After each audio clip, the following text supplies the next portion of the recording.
Hello, hello. Welcome back. If you're a repeat viewer, and if you're not a repeat viewer, well, welcome to the first one of these you're going to see. My name is Mark, and this is not a podcast, it's a NOTCAST, where I talk about things relating to my narrow niche sad boy indie interests about once a week. This is number 445, good God. And it's about the 24th of May, 2025. I started doing these 5 years ago in the midst of lockdown on the grounds that I wanted some stuff to watch on YouTube whilst I was busy doing things, housework and all that. And I was watching some stuff that had really high view counts, and I kind of thought, that's not very interesting, and it's not very well presented, and I don't understand why so many people are watching it. And I thought, frankly, if I can't find the stuff that I want to watch, I'm going to make it myself. So here it is. Every once in a while, I employ my army of child slaves, who are no longer children and no longer slaves, to pick out from my shelves things for me to pick out and talk about. And I like these episodes because they don't take any effort. Now, that sounds really lazy. And yes, it is lazy, or as I like to think, energy efficient. But also, I don't have to prep, I don't have to memorize, I don't have to think about, for example, a band and a lineup and the recording details of what happened in Minneapolis in 1994. I just have to pull things out of the bag and see what there is. And the first thing I'm going to pull out of the bag is a record, and this is Jarvis Cocker's Must I Evolve single, 12-inch, from the Jarvis period of his career. So in the year, I think 2019, just before lockdown happened, Jarv is formed a band called Jarv is and started playing shows, including one at the Ramsgate Music Hall that sold out in about 22 seconds, where he and his band would play live improvised versions of songs and then record them and put them onto a record and create an album called Jarvis, which came out in the year, I think, 2020. And then this was followed up with live shows and things like that. And that means I now have to think about, what am I going to have as the thumbnail for the thing. And I think I might have to go for Must I Evolve? Yeah. So Must I Evolve, taken from the Jarvis album, released I think in either 2020 or 2021. And I'm doing pulp slowly, bit by bit, including the solo works of the Jarvis Cocker, through my other episodes, so I'm trying not to shoot my bolt too much, I think, to put it technically, on this. But there was the album came out, and it was, I think, 9 songs, and it was released through Rough Trade, and it was a series of live recordings that were evolved and edited and played live. And it's not a song-based album as such. So some Jarvis, in fact, many albums are song-based, and they're kind of like, verse, chorus, etc., with lyrics that have been written and planned in advance. This album and this 12-inch is more a multi-track recording of an improvisational jam session that then becomes edited and honed into an album. I quite like Jarvis. It's great. I mean, it's not actually great, as I would say. It's really good. I really enjoy it, but you have to be in a very particular mood, and the mood has to be a kind of British Sheffield-based Grateful Dead performing an unformed version of a song with loosely fixed ends and start points, and then performing them thereof. There are a couple of singles that released from it. I think there was a 7-inch, which I think might have been called something like Swanky Beats or something.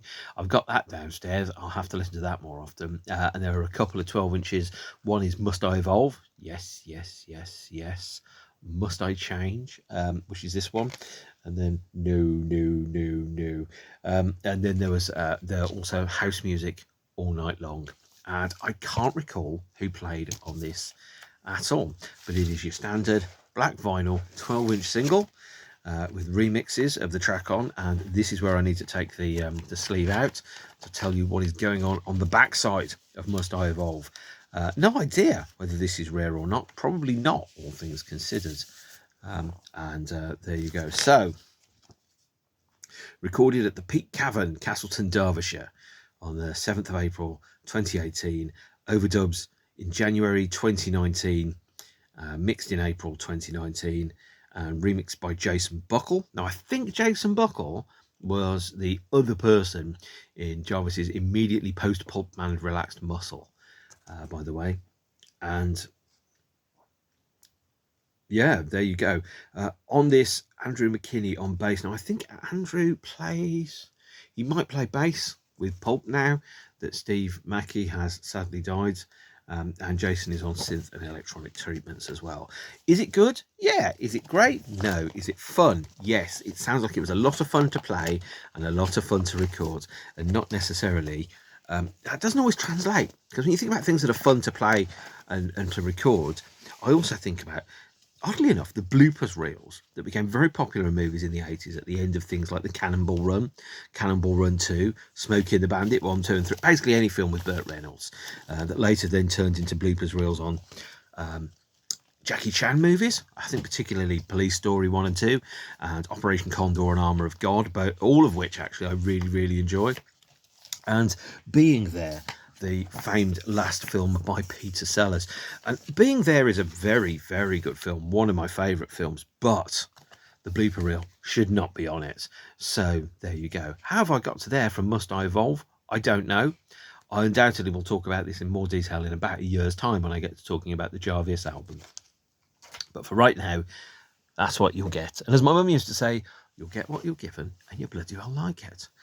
Not at all a child of the 80s. Right, so this is the DVD, and it's a Blu-ray. It's Fury, and Fury with the Brad Pitt is, I think, do you remember correctly who? Yeah, David Ayer, who I think he did some other good movies. I can't remember what they are right now off the top of my head. I should know that. I remember watching Fury in the cinema and thinking it was a above average World War II film. No doubt it would infuriate, pardon me, the snobs on the IMGD, which is the Internet Movie Gun Database, telling you that this movie is historically inaccurate and therefore complete rubbish because the particular model of tank that's used was only manufactured in 1946 in Italy, and therefore the film is historically inaccurate because there are 3 spokes on a wheel instead of 2. To which point I say, it doesn't fucking matter. Oops, sorry, but I don't. It really doesn't. But it is one of those classic men in a movie on a mission tank movies, reminiscent of the movies that they used to make in the 60s when they had lots of leftover military technology. So in the 60s there were films like, the Battle of, and then you could literally insert the name of any random European town. You could have the Battle of Helmand, the Battle of Antwerp, the Battle of Cologne, the Battle of, I don't know, I'm trying to think of somewhere in Europe starting with a D and it's failing.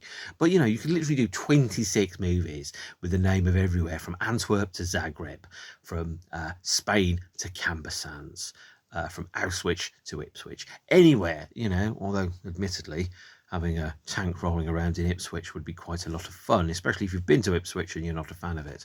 Nonetheless, Fury is, in my opinion, a episodic and interesting war film that seems more accurate and interesting than quite a number of them. It's got a good cast in there. Oh God, it's got Shia LeBouf, hasn't it? That man's a complete car crasher in a person. Sorry, Shia, if you're watching this, why the hell are you watching this?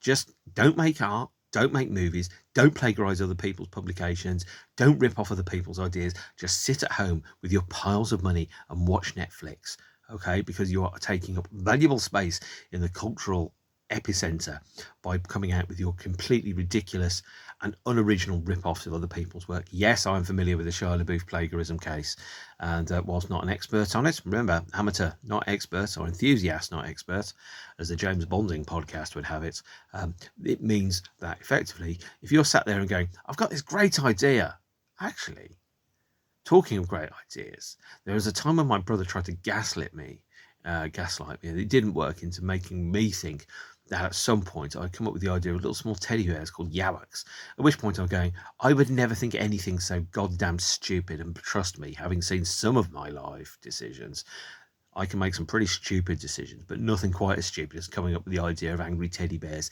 called Yowaks.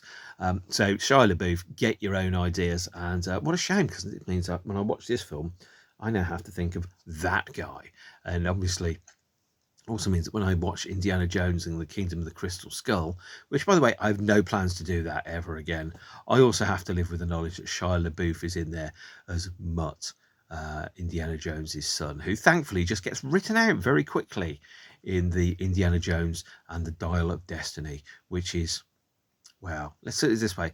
The gap between the fourth and fifth Indiana Jones film is really, really big. And Shia LaBouf's in the one that is the worst of those. So, nonetheless, Fury, really good film.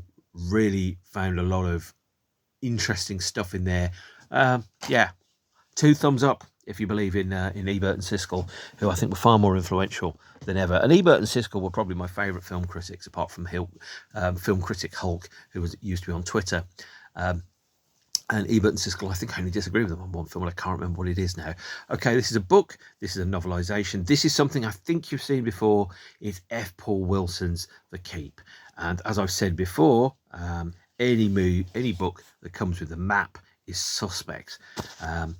Obviously heavily influential, and the film, or more correctly, the book which inspired the film by Michael Mann, The Keep, which is one of my favourite horror movies of all time. And since I've already discussed it, I won't discuss it again. Instead, I'll go next to my DVD, Poltergeist 2, The Other Side. I think Poltergeist 2 is a very underrated sequel. And I think Poltergeist 3 is complete dog shit on a plate. Poltergeist 2, though, despite the fact that it was clearly work for hire and not particularly good in terms of it wasn't made with any passion, has a surprisingly good approach, unlike some horror movie sequels. And I'm thinking particularly about, Amityville Horror 2, etc. I really need to get a better clip on this. But aside from things like Amityville Horror 2, Poltergeist 2 introduces some very interesting ideas into the film. It's got obviously the Thin Man, or whatever he's called, Kane, who, if I remember correctly, Kane is a fantastic little character who doesn't appear vastly often in the film, as a demon disguised as a preacher, according to the thing that's on the back. And bearing in mind, it's been about 10 years since I've seen Poltergeist 2. But if I remember correctly, Julian Beck was dying at the time of cancer, and that gives his character the very distinctive skeletal appearance, and also gives his role an undertone of tragedy and fear, which is fascinating and comes through on the screen. Poltergeist 2 is one of the better sequels. It has some curious ideas around, for example, drinking the worm at the bottom of the tequila, or kind of being demonic possession, and the fact that possessions and spirits and so on and things can follow you from place to place. But there you are. Hang on a second. Sorry, there is a cat outside, and he wants to come in, but I can't let him in, so I won't. Right, so that's the DVD and the Blu-ray and the 12-inch. What else have we got in here? We should have a 7-inch, yes, and a CD. Yeah, we've got both of those. Right, let's go with those and see what comes out. So the CD is The Love of Hopeless Causes by New Model Army, and this album's recently been reissued on vinyl, by the way, for those of you that say, I've got that on vinyl.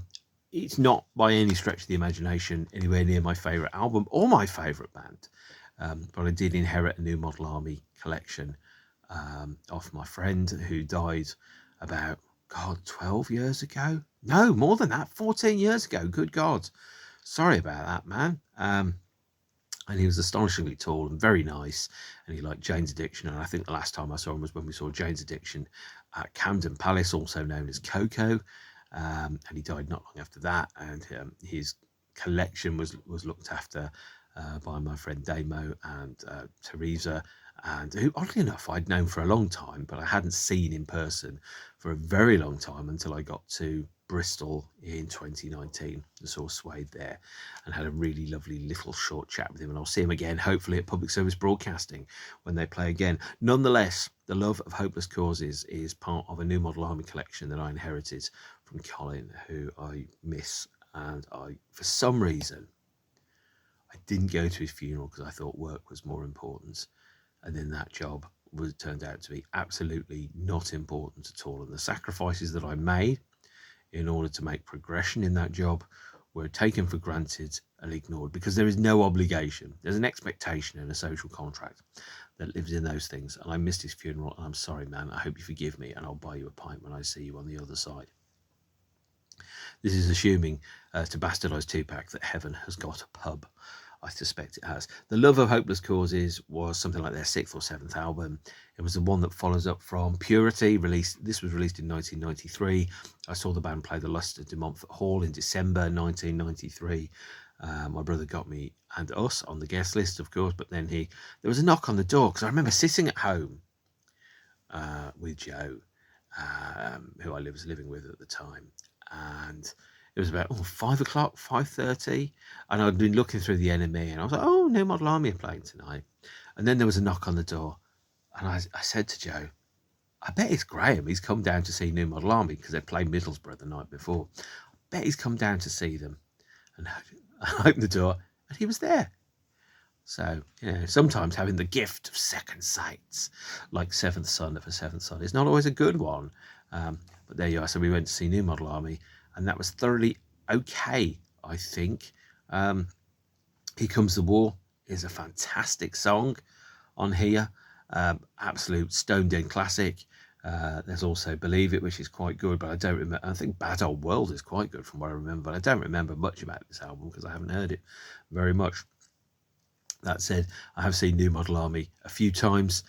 Some bands, when you see them live, everything about the band that you don't necessarily align to becomes extremely present. This is something that I think when I've seen the Levelers, actually, is it's good, but the things about the band that I don't like are amplified and exemplified and become more than. And this is one of the things about New Model Army, is some of their fans are, I think, very fervent, not welcoming to people that don't go to 4,000 New Model Army gigs a year. And I have a significant disagreement of opinion with someone who's associated with the band in relation to the rights of humans. I think is probably the best way to describe it. So, New Model Army, there you are. Right, I think this is the last thing that's in here. It's a 7-inch. I think... Oh, yes. Lovely. This is actually 2 by mistake because they've been jammed so closely together. This is Bring It Back, or Falling, actually, by McCormick and Butler. And it's backed with the theme from McCormick and Butler live at Cherry Jam, but also Speed by McCormick and Butler, the last single released by this fantastic duo. So this is taken from the album Bring It Back. Which, by the way, Bring It Back was released on vinyl as a record. It was released as 7-inch singles in a box set, which I have, which apparently is staggeringly rare, although I don't really know exactly if that is the case. McCormick and Butler were the duo that was formed by Bernard Butler and David McCormick following Bernard's departure from Suede, who, by the way, were this day's Wordle answer. So I stuck my standard Wordle answers into Wordle. I have a number of set words. Adieu, by the way, if you're playing Wordle and you want to get a really good score to start off with, adieu is one of the best ones because it's A-D-I-E-U, and that is 4 of your 5 vowels, by the way. So that's like getting 4 of your 5 a day in your first word, and it lets you know where you go. The first one I stuck in today was fudge, because fudge felt like it was a good name, good word to put in. And then the second one, I looked at it and I went, it's got to be Suede. So if you've got another 10 hours and you're playing Wordle, sorry I've screwed it up for you, but we are more than halfway through the day now. Suede was today's Wordle, if you play Wordle, and I do. So there you go. Also, Falling being the first, I think there's a first single that was released from the second album, Bring It Back. And I love Bring It Back.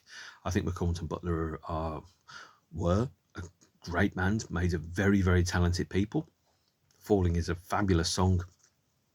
It's got that huge, lovely wall of sound, orchestra, dynamic, Panavision, epic feel to it that feels like driving in an open-topped car on a summer's day towards the start of a great adventure. And Falling is great. Drums on this were played by, and I always have difficulty seeing this, Makoto Sakamoto, who was Bernard's drummer of choice for many, many years, and sadly died a few years ago. And so I saw the last McCormick and Butler gig because it's unlikely that there will be any future ones. Now, the second one that's in here, because this was picked out at the same time, was Speed by McCormick and Butler, the last single. and the to date only released studio recording from the third McCormick and Butler album. It was released as a 45 RPM rough trade limited edition single, back to the instrumental version of Speed that was exactly the same length. Speed is a great song. I really rate it, and I think McCormick and Butler are much better than history kind of lets out. Everyone thinks, oh yes, you do, but it's like, no, really. There's, Bring It Back, Falling. There's a whole bunch of stuff on the second record. They're great, really great, and they need to be loved and treasured as part of Britain's brilliance. So that is my random record rubbish, my assortment of rummagey stuff, which has been selected for me. A DVD, Blu-ray, 7-inch book, everything, 12-inch. That's what we've got. So hopefully that's been a not entirely boring 20 minutes 55 seconds through some random stuff picked up from my shelves, but in the meantime, hopefully that will help. I am off to see a film and then watch a football match with the boy, and I will see you all some other time soon. In the great words of the long lost Alan Fluff Freeman, if you love someone, tell them before it's too late. And in the words of Bill and Ted, be excellent to each other. So, see you soon. Okay, bye-bye.